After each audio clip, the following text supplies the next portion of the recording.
సినీ తారలు మాట్లాడేటప్పుడు చాలా జాగ్రత్తగా మాట్లాడాలి. పొరపాటున నోరు జారారో అడ్డంగా బుక్కవటం ఖాయం.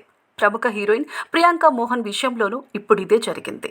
బెంగళూరులో పుట్టి పెరిగిన ప్రియాంక మోహన్ నాని గ్యాంగ్ లీడర్ మూవీతో తెలుగువారికి చేరువైంది.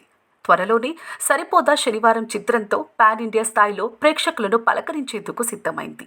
అయితే ఇటీవల హైదరాబాద్లో జరిగిన ఈ మూవీ ప్రీ రిలీజ్ ఈవెంట్లో ప్రియాంక ఎస్జే సూర్యను ఉద్దేశిస్తూ కొన్ని కామెంట్స్ చేసింది.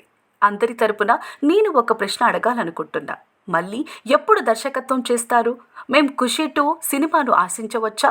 ఖుషీ 2 సినిమా చేస్తే ఖచ్చితంగా పవన్ కళ్యాణ్తోనే చేయండి అంటూ ప్రియాంక వ్యాఖ్యానించింది.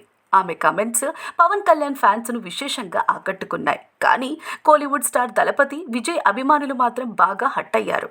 ఎందుకంటే తమిళంలో విజయ్ జ్యోతిక జంటగా నటించిన ఖుషి మూవీనే సేమ్ టైటిల్తో తెలుగులో రీమేక్ చేశారు. కాబట్టి ఖుషి 2 తీస్తే తమిళంలో విజయ్తో తీయాలి, కానీ తెలుగులో పవన్ కళ్యాణ్తో తీయమని ప్రియాంక అడగటం విడ్డూరంగా ఉందంటూ దళపతి ఫ్యాన్స్ మండిపడుతున్నారు. సోషల్ మీడియాలో ప్రియాంకను బూతులు తిడుతున్నారు. టాలీవుడ్లో ఆఫర్ల కోసమే ప్రియాంక ఇలా మాట్లాడుతుందని ఏకేస్తున్నారు.